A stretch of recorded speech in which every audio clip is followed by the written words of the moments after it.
Hola, ¿cómo estás? Te brindo un gran y cariñoso saludo en el nombre del Señor Jesucristo. Como decimos acá, gracia y paz. Que el Señor te bendiga ricamente.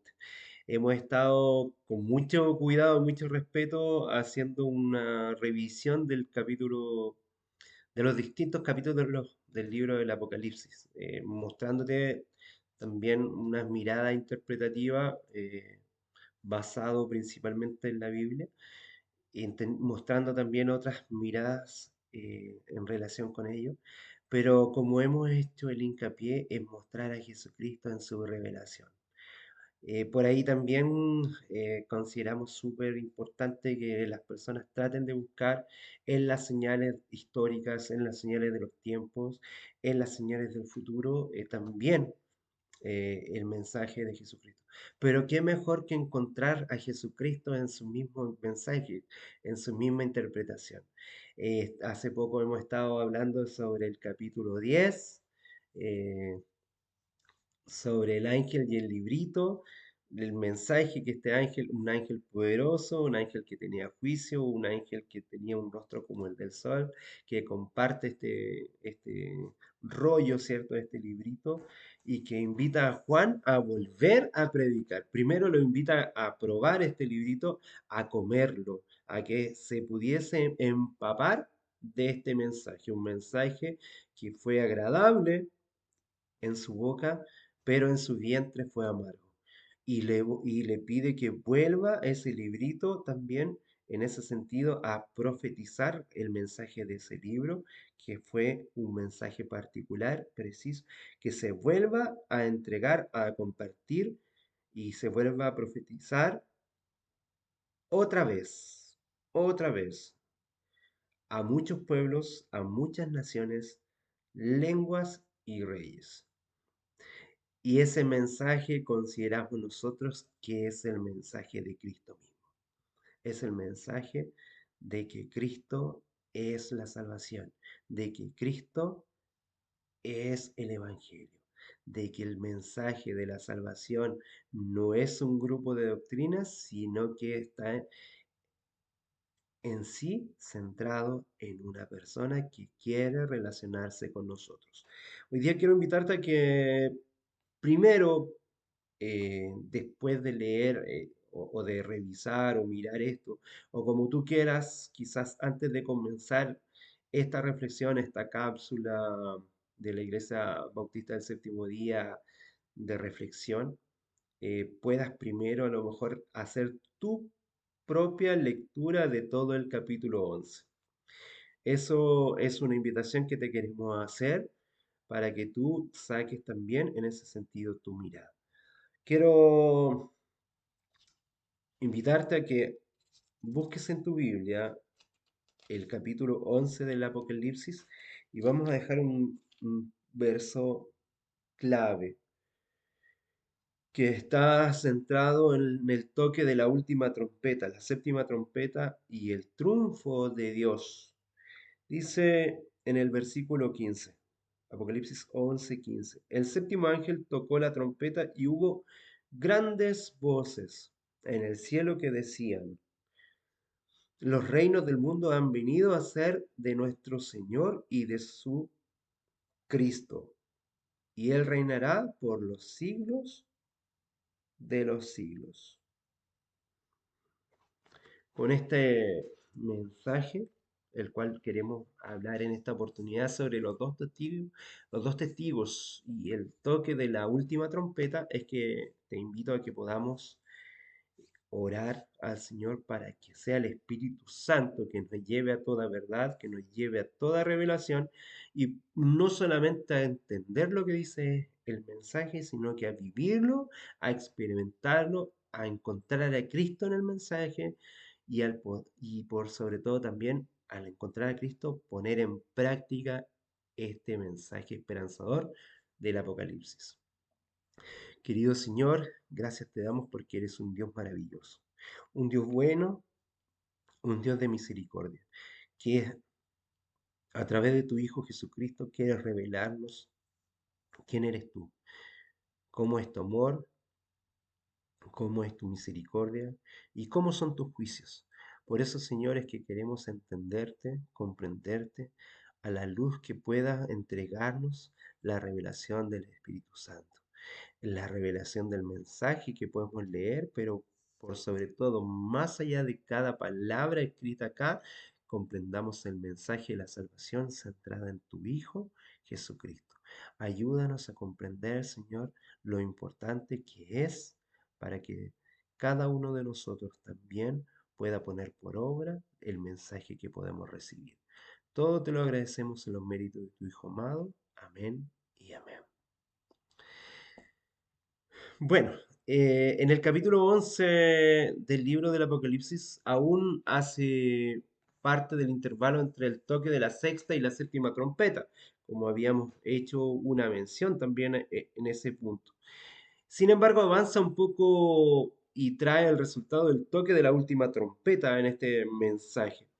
Juan desenrolla una parte de la enigmática de los últimos tiempos.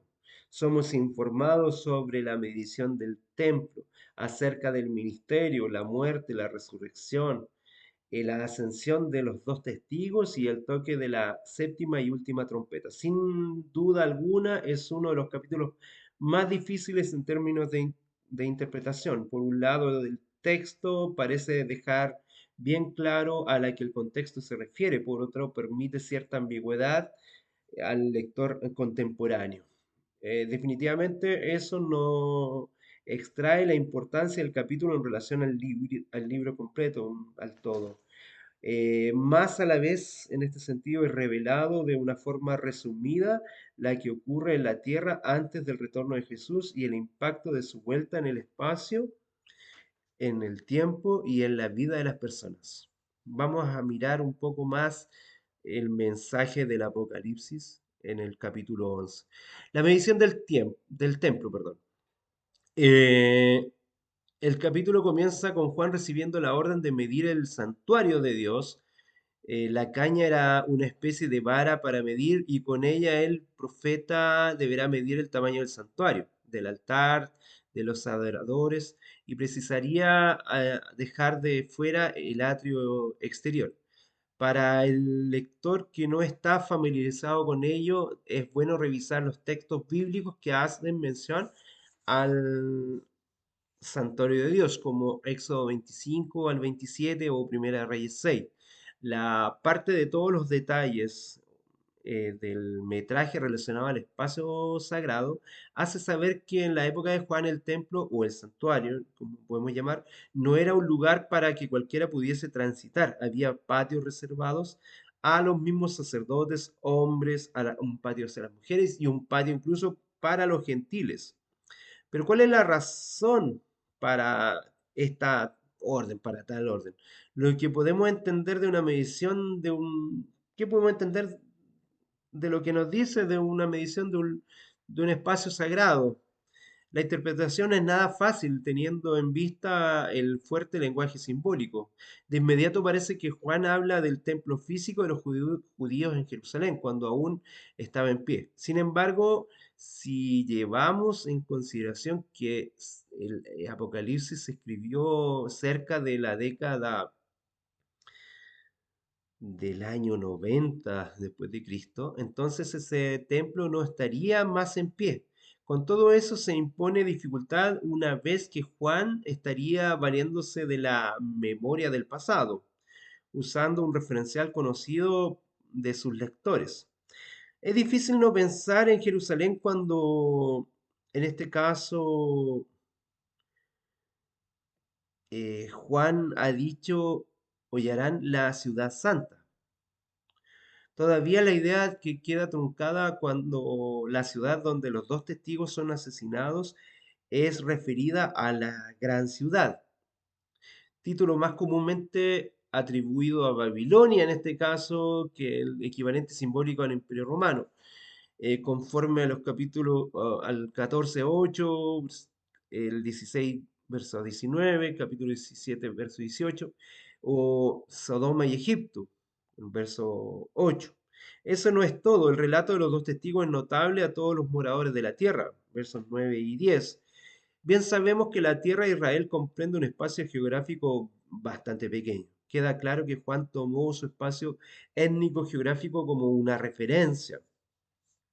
Por eso es que el desarrollo del texto él trasciende los límites de Israel hacia esa elasticidad, por un lado dentro de los límites geográficos de Israel o fuera, nos muestra la evidencia de que no deberíamos interpretar este pasaje de una manera literal.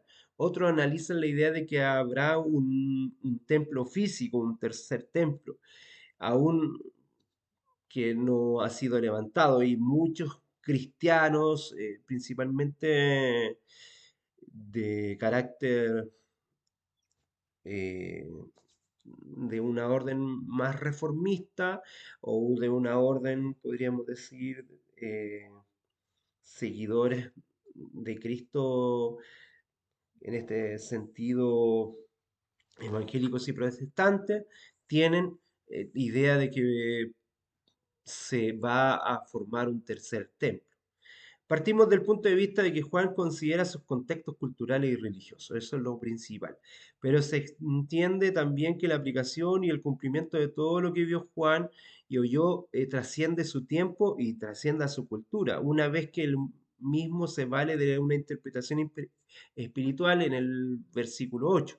Se cree que el texto de Apocalipsis 11, versos 1 y 2, esté entrelazado en un sentido espiritual. Por lo tanto, la idea de ser extraviada no debería ser la de un edificio sagrado literalmente. El santuario es tomado, por lo tanto, como una base de operaciones del reino de Dios. Recordemos que el santuario divino en la tierra representa la propia presencia de Dios entre los hombres. Eso es muy importante que lo podamos recordar. Apocalipsis 2, perdón, Apocalipsis 21:3 lo hace referencia a ello. Otro asunto interesante en este son los adoradores que fueron medidos serían solo judíos, perdón. Como dice, a pesar de las promesas divinas, estén fuertemente conectadas con ese pueblo. Romanos 9, versos 4 y 5. Juan elabora sus interpretaciones sobre otro horizonte. Él dejó claro que el pueblo comprado con la sangre del cordero incluye todo linaje, toda lengua y todo pueblo y nación. Apocalipsis 5, verso 9. Así pues, la antigua alianza generaría expansión dentro de una nueva alianza. ¿Esta iglesia compuesta solo de judíos? Claro que no. Pero el patio, en este sentido que está fuera del templo, dejado aparte, no lo mida, dice en el verso 2, ¿cierto? ¿Por qué no debería ser medido? El propio versículo explica que tal parte está destinada al tránsito de los gentiles. Partiendo de un paño de fondo estrictamente judío, el texto significa que aquellos que no eran considerados pueblo de Dios estarían fuera de la protección divina. Los tales que pisan la santa ciudad no tienen compromiso con Dios. Más será solamente los no judíos encajarían en esta descripción. De acuerdo con Isaías 29:13 y con Mateo 15, versos 8 y 9, la división entre los que adoran en espíritu y verdad parece no estar basado en una raza, más que en un corazón sincero y completo y entero dedicado a la adoración del Señor. Por eso la confianza para la salvación no debe basarse en una raza, más sí en la fe en Cristo Jesús como enviado de Dios. Por 42 meses, esa medida de tiempo es simbólica, no debe ser tomada como días literales que siguen una secuencia cronológica. La extensión de tiempo equivale a los mismos 1260 días del Apocalipsis 11 y aún a los un tiempo y tiempos y la mitad de un tiempo, Apocalipsis 12, 6, 14. En el Apocalipsis, ese número es el tiempo en que la ciudad será santa será oprimida, en que los dos testigos ejecutarán su misión, como dice Apocalipsis 11:3. La mujer celestial, la iglesia será preservada en el desierto. Ya cuando revisemos el capítulo 12, del verso 6 al 14. en que la bestia tiene permiso para ejercer autoridad, como dice el capítulo 13, verso 5, pero ahí nos vamos a meter en otro momento. Conviene recordar estos números simbólicos también se encuentran en Daniel 7 y en Daniel 9. Daniel 7:25, te invito a que lo puedas revisar. El tiempo simbólico de Daniel 9, 3 años y medio. Los dos testigos. Pasemos, y daré a mis dos testigos que profeticen por 1260 días vestidos de silicio. Estos testigos son los dos olivos o los dos candeleros que están en pie delante del Dios de la tierra. Eh, Te voy a pedir un segundito de tiempo para prender las luces. Ya en este momento se ha ido un poco la luz natural, así que permíteme hacer esto.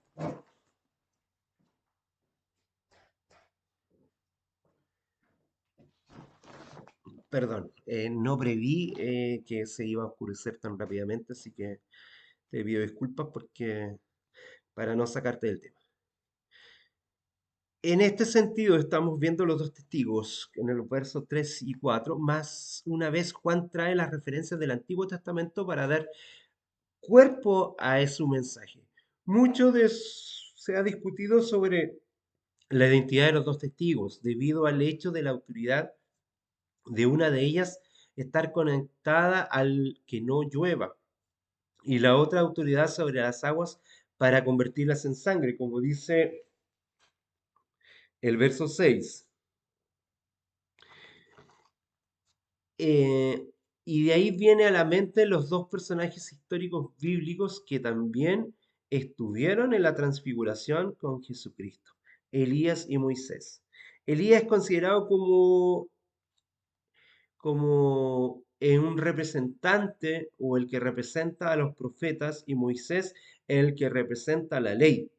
El mensaje profético tenía que ver con un llamado al arrepentimiento principalmente y con el mantenerse firme en las promesas. Por eso que los dos testigos están vestidos de silicio. Ese tejido es señal de humillación, contrición y representa una actitud de luto, como en los últimos días serán de tinieblas, y que la degeneración cada vez más se va a ir acentuando en la vida de los seres humanos. Se encaja perfectamente a cómo se viste. Los testigos tendrán una ardua misión. Ellos son una de las formas en que podrían ser representados. Hay otros que dicen que los dos testigos son el antiguo pacto y el nuevo pacto.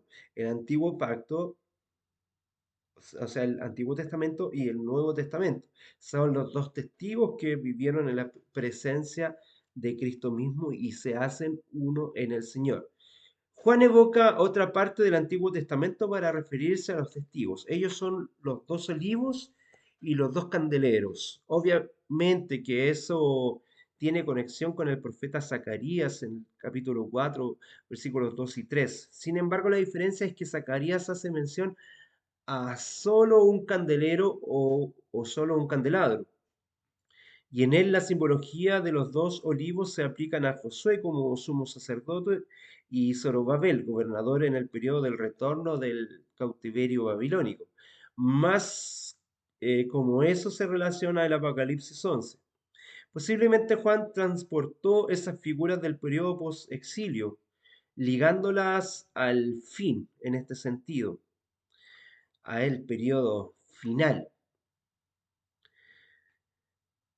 Y eso es muy importante que lo puedas mirar. Posiblemente en este sentido, Juan transportó esas figuras del periodo post-exilio, ligándolas a un tiempo final, como una forma de promover una especie de minoría colectiva, como poder hacer referencia a lo que nosotros también hacemos mención de que es una manada pequeña, quienes recibirán la luz, quienes serán el pueblo del Señor en el último tiempo, un grupo pequeño, un resto, o sea, un remanente, los que mantienen la luz puesta en la fe del Señor. en la fe en Cristo Jesús. Debemos ver los testigos como personas literales que aparecerán en los últimos días. Hay teorías de interpretación que creen que sí, que en algún momento tanto Elías como Moisés vendrán a profetizar. Hay teorías de interpretación en ese sentido. Sin embargo, por más rico que sean esos detalles contextuales dados por Juan, parecen más coherentes la idea de que los dos testigos deban ser tomadas como un todo colectivo, llevando en consideración que el apóstol toma la acción de profetizar y de testificar como iguales en el pasaje. Vale incluirlos en el papel de los testigos a la idea de que el Señor Jesús compone de este sentido de todos los pueblos, tribus, lenguas y naciones, que es el espíritu de la profecía, o sea, el actuar del Espíritu Santo en la vida de los fieles para adorar a Jesús, anunciando y dando testimonio sobre lo que donde está reposando la iglesia. Apocalipsis 19:10. Recordemos de que en el verso 4 Juan usa la metáfora del candelabro como un símbolo de las iglesias. Apocalipsis 1:20.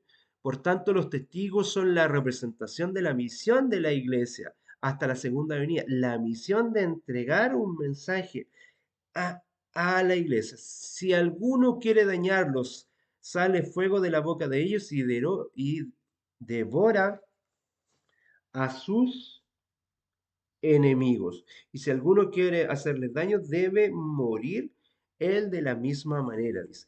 El ministerio de los dos testigos no puede ser impedido una vez que fueron enviados por Dios. Quien intente hacer daño, o sea, impedir sus ministerios, el ministerio de estos dos testigos, saldrá frustrado. El hecho de poder salir fuego de sus bocas hace inducir al lector a pensar en Elías más en este sentido, por el tema del fuego de una forma espiritual de interpretación y el fuego metafórico en este sentido. Así como en Jeremías 5:14, la palabra de los testigos, a pesar de no tener acceso al contenido en sí, es irresistible. Eso no quiere decir que una vez testificada haya conversión del 100% de los oyentes. Ya vimos ya en el pasaje, en el capítulo 8 y 9, que a pesar de la predicación, a pesar del trabajo, a pesar de todas las señales, que nos está entregando el Apocalipsis y de todos los juicios que caigan sobre la tierra, no todos procederán al arrepentimiento.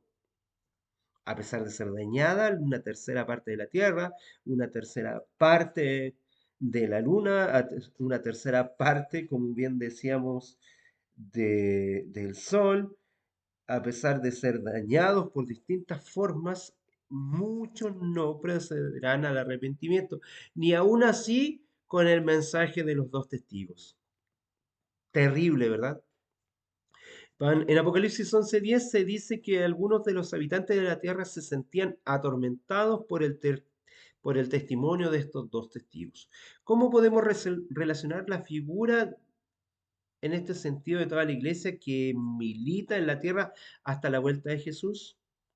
La respuesta es que aunque los enemigos de Dios se hayan a lo largo de los siglos heridos físicamente, algunos miembros del cuerpo de Cristo jamás podrán extinguir en definitiva la tarea de la proclamación de ese cuerpo. Jesús mismo dijo que las puertas del infierno no prevalecerán contra la iglesia. Además, su cuerpo continúa en crecer. Efesios 4:11, lee Efesios 4:11 del 11 al 16.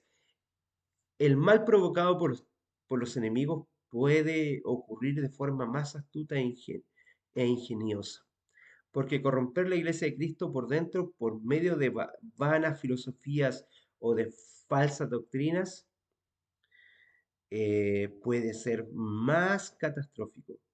Miremos lo que dijimos de las cartas sobre las siete iglesias en el comienzo del Apocalipsis. Aún en ese texto del Apocalipsis es dicho que en cuanto dure el tiempo, que es simbólico, el ministerio de los dos testigos nadie les podrá impedir su predicación. Acá aparece también algo súper importante en el verso 7. Dice, cuando hayan acabado su testimonio, la bestia que sube del abismo hará guerra contra ellos y los vencerá y los matará. Cuando la iglesia haya cumplido su misión, será trabada una batalla apocalíptica. Y así como en Daniel 7:21, el enemigo prevalecerá. Jesús preanunció ese día en Mateo 24:15. Y Pablo también hace mención en 2 de Tesalonicenses capítulo 2 los versos 3 y 4. Solamente en el capítulo 20 Juan da más detalles sobre la batalla final. Pero el momento que le he presentado un cuadro más simplificado, en fin, en este sentido, que prevalecerá el gran juicio. ¿Qué significa la muerte de los dos testigos? ¿Será la derrota de la iglesia, una iglesia derrotada? El hecho, y es aquí donde podemos poner el énfasis, el hecho de ser tomado en sentido simbólico, el lenguaje de guerra utilizado en este reforzar la intensidad del conflicto, la bestia es uno de los protagonistas que ofrece resistencia a la obra de Dios. Te hago una pregunta en este sentido. ¿Crees que los testigos pueden ser Moisés y Elías y que, como bien dice el versículo 7, la bestia hará guerra con ellos, los vencerá y los matará? ¿Tú crees que el Señor va a permitir eso?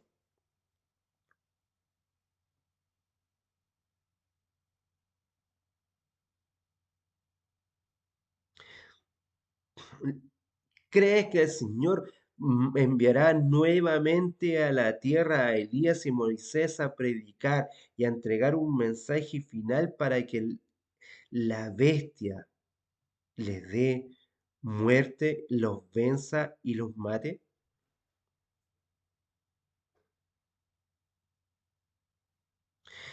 Estamos hablando que los dos testigos están entregando un mensaje.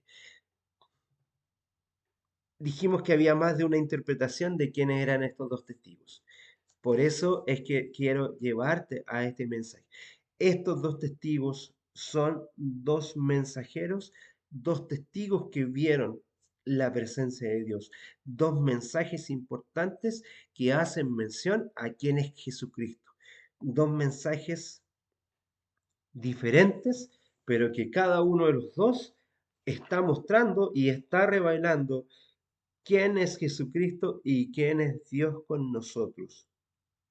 Y daré a mis testigos que profeticen por 1260 días vestidos de silicio.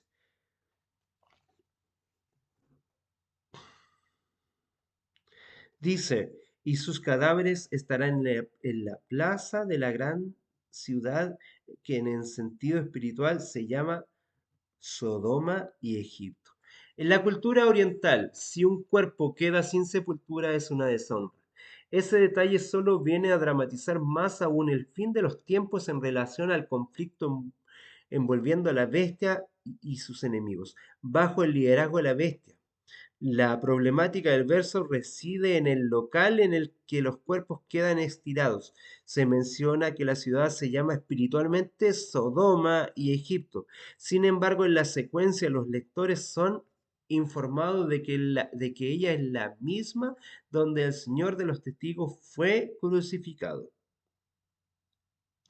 O sea, estamos hablando que no es una ciudad literal, sino que una ciudad que espiritualmente tiene el espíritu de Sodoma y de Egipto.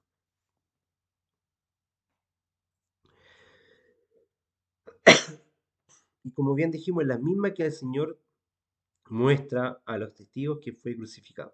Los lectores de Juan sabían que se trataba de Jerusalén. La controversia, sin embargo, reposa sobre el nombre o epíteto, Sodoma y Egipto. En Jeremías 23:14, Judá es tildada de Sodoma, la tierra de Judá, por su comportamiento, cómo estaba viviendo. Jeremías tilda a la Tierra Santa como Sodoma. Más en ningún otro pasaje bíblico encontramos a Egipto tomado como un paradigma de Israel desviado o desobediente o se le haga una mención de este tipo. Entonces, ¿qué quiere decir todo esto? Eso apunta que un posible entendimiento de que aún que las tensiones entre Dios y sus enemigos hayan tenido como palco principal la ciudad de Jerusalén. Los lectores actuales y posteriores tomarán en este sentido lo que muestra el mensaje donde está plantada la iglesia de Jesucristo, sus fundamentos, dónde está. Es posible que otros eventos notorios pasen por las tierras de Israel. El hecho de que el título espiritual sea Sodoma y Egipto no implica que es una buena noticia para la ciudad santa.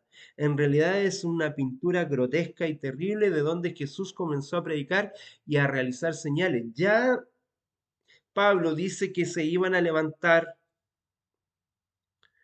falsos cristos y falsos profetas, aún estando en su propia tierra. Por tanto, no solamente los gentiles conmemorarán el hecho de no oír más la palabra del testimonio, más también los judíos. Los versos 9 y 10 describen la alegría de los pueblos en consecuencia del fin de la misión de estos testigos. Juan oye que ellos son muchos y de diversas etnias. El cuadro parece repasar la locación geográfica de Jerusalén. De hecho, la ciudad ya había sido palco de una manifestación sobrenatural para pueblos de otras naciones. Si tú conoces, ¿verdad? Esto ocurrió en el tiempo de Pentecostés, cuando personas de otras nacionalidades y judíos que habían venido de otras nacionalidades, el Espíritu de Dios se reveló y los discípulos, apóstoles ya en ese momento, comienzan a hablar en sus propios idiomas y el Espíritu de ellos fue derramado. Pero después de 3 días y medio entró en ellos el espíritu de vida enviados por Dios y se levantaron sobre sus pies y cayó gran temor sobre los que vieron. Versículo 11. La resurrección de los muertos no era algo extraño a Juan, ya que él vio una visión sobre el futuro, pero él ya había visto en su propia experiencia a Cristo resucitar y a Cristo resucitando a otros. Y también en el momento en que Cristo murió, muchos fueron las primeros, las primicias de resurrección. Los testigos suben a los cielos de la misma forma que Jesús. Tomados de miedo, los enemigos contemplan tal ascensión. Por tanto, es bien importante que miremos esta resurrección futura de los santos.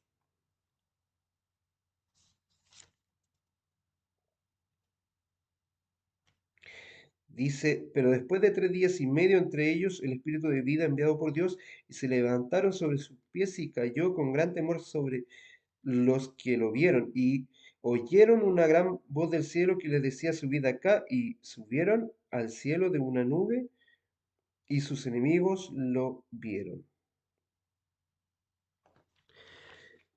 Después de la ascensión de los dos testigos, el gran terremoto. Hubo un gran terremoto, como lo menciona el versículo 13, ¿verdad? Fenómeno de algún que común que se utiliza en los mensajes del Apocalipsis, que destruye una décima parte de la ciudad y 7.000 personas murieron. Tenemos un tenor fuertemente simbólico. La idea es que el juicio será completo, alcanzando el propósito esperado. Es claro que fenómenos de la naturaleza estarán envueltos en el tiempo del fin. El punto es que no sirve de nada pronosticar qué evento será. Cuando llegue el fin, todo el mundo lo sabrá. Todo ojo le verá, sin margen para especulación. Eso es lo más importante porque tú y yo tendremos la oportunidad de ver a nuestro Señor. La séptima trompeta traspasará las escenas de la tierra para el cielo. Quiero dejar este tema para que lo podamos revisar solamente. A ver, si bien es cierto, son algunos versículos muy cortitos, eh, 4 del 15, 16, 17, 18 y 19. Son 5 versículos que vamos a dejar para mirar con profundidad y retomar algunos puntos que están ahí. Eh, quiero invitarte a que te quedes con el deseo de querer observar la séptima trompeta y dar una segunda visión a lo que estábamos hablando acerca de los dos testigos y la séptima trompeta. Para no hacer tan largo el mensaje, ya que es importante detenernos en algunos detalles importantes y entender a la luz de la palabra el mensaje que el Señor quiere revelarnos. Que el Señor te bendiga grandemente y como decimos acá, gracia y paz. Que el Señor nos lleve a todo entendimiento, a toda comprensión, pero por sobre todo a vivir el Evangelio de nuestro Señor Jesucristo. Gracia y paz.